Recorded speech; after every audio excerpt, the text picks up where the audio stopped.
Hello, and welcome to this training session for the 2021-22 school year. Today we have a message for you from the first responders and campus officers dedicated to your safety. Preparation saves time, which in turn can save lives. It just makes good sense that we prepare now so we can avoid panic later if ever disaster strikes. As first responders, our goal is to help keep you and your campus safe. Today, we want to help ensure that you are as prepared as possible for potential threats or other emergencies that you may face. On average, police and fire department response times are under 5 minutes. So gaining yourself and others a few minutes of time can make all the difference. Whether an active shooter, fire, or natural disaster, experience tells us the better we plan for today, the better prepared we are for tomorrow. No single response fits all active shooter or understand situations, so it is essential that students and staff know their options and are prepared to act decisively to protect themselves and others. Active shooter incidents are generally over within minutes of law enforcement arriving on scene, so we must be mentally prepared to deal with an active shooter situation until the time law enforcement arrives. In an emergency, proper training will help you perform rather than panic. The first of these options is to run.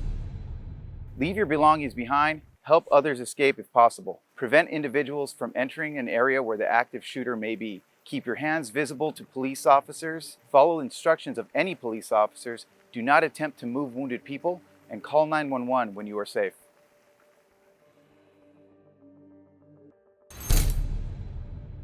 Hide if evacuation is not possible. Find a place to hide where the active shooter is less likely to find you. Your hiding place should be out of the active shooter's view to prevent an active shooter from entering your hiding place.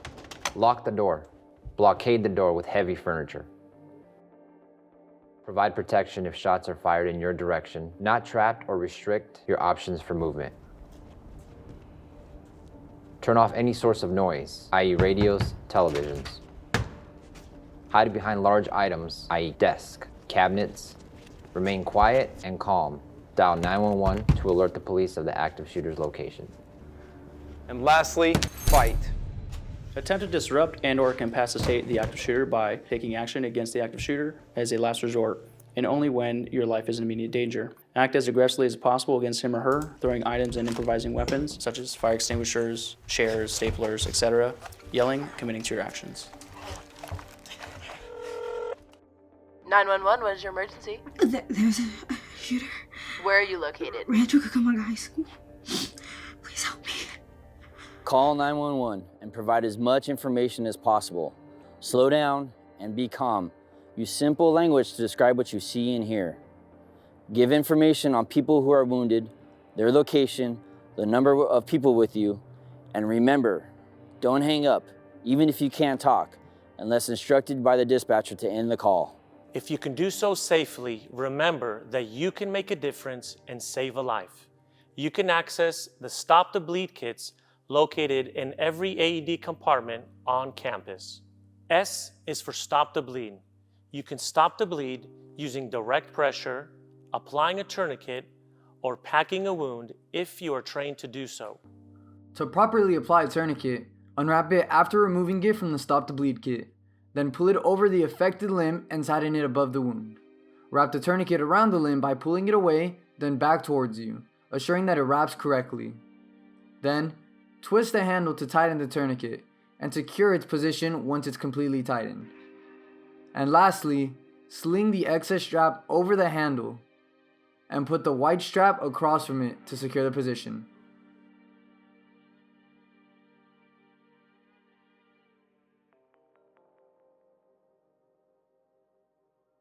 To correctly pack a wound, first unwrap the gauze and wrap a little ball at the end of it.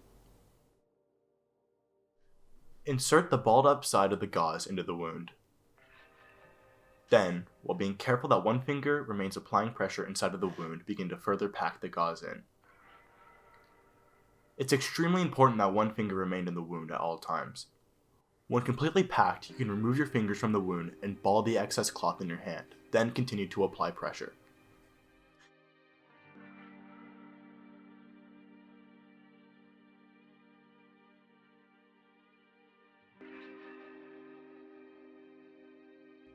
To aid someone who has sustained a neck wound, first wrap the neck starting from the front, then back around. Next, turn them onto their side and pull the cloth through the underside of their arm. And wrap it back around the back of their neck.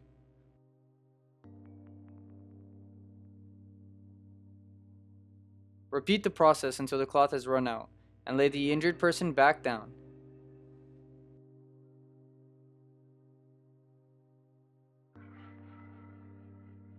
A is for airway.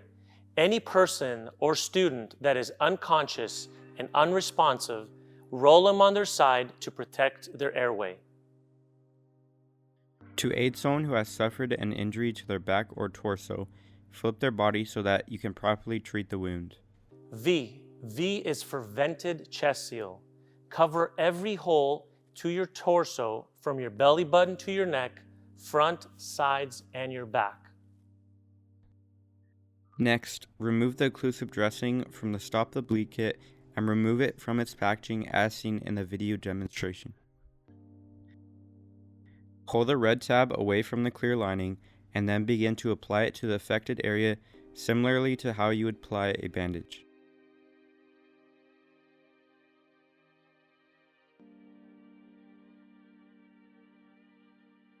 Ensure that the entire area is covered. E is for exposure.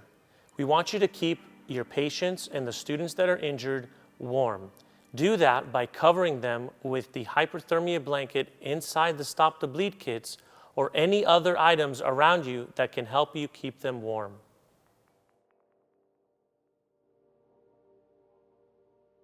The following announcement will indicate a potentially dangerous situation, such as an active shooter or an armed intruder on campus.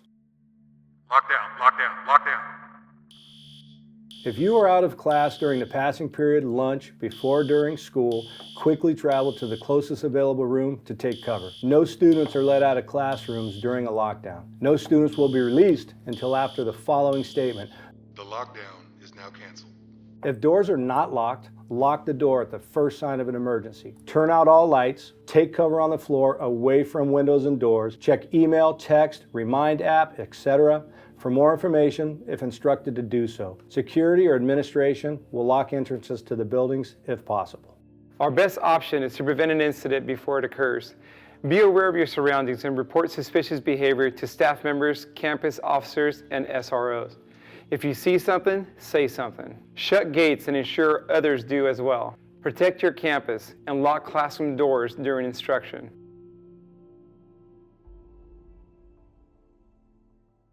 Pay attention to others who may be exhibiting danger signs, such as increasingly erratic, unsafe, or aggressive behaviors, hostile feelings of injustice or perceived wrongdoing,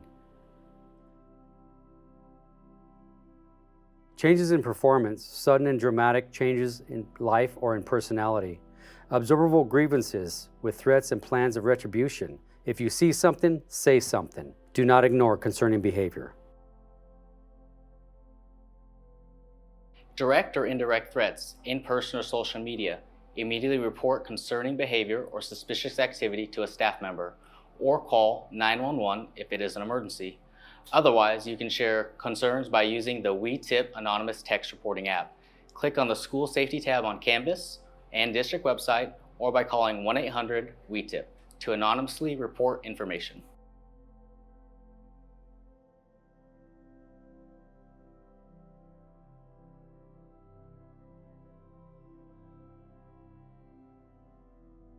There's shots fired at Rancho High. We need help. Please send help. Hey, I hear shots. I'm at Rancho Cucamonga High School right now. 911, what's your emergency? There's a shooter in the school. Help, please.